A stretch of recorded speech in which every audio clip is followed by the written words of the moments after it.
ผ้ามีหอยน้ำตาปีแม่หยาดใส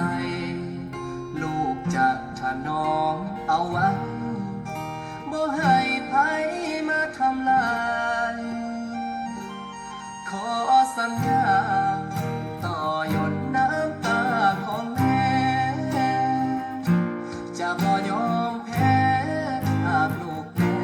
นี่ยังบ่ตายศาสตร์ดาวยิ่งใหญ่จะบ่ให้ไผเหยียบเพียงเม็ดทรายต่อให้เหลือลมหายใจสุดท้าย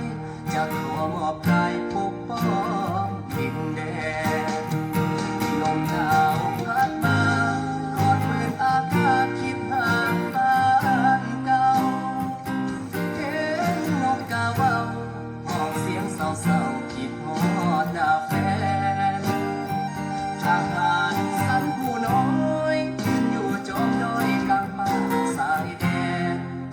กำลังใจคือไฟผู้แค้นแนวหลังคือแฟนที่คอยอยู่บ้านหน้าที่ทหารบ่ได้ต้องการทรัพย์สินเงินทอง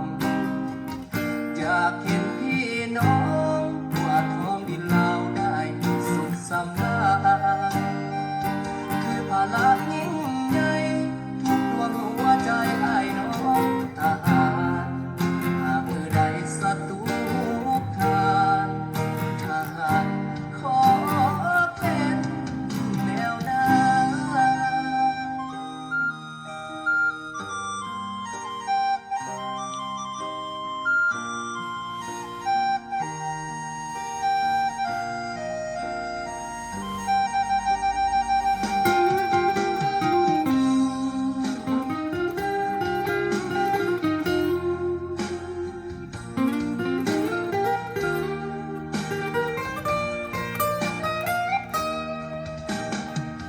ลมหนาวพัดมา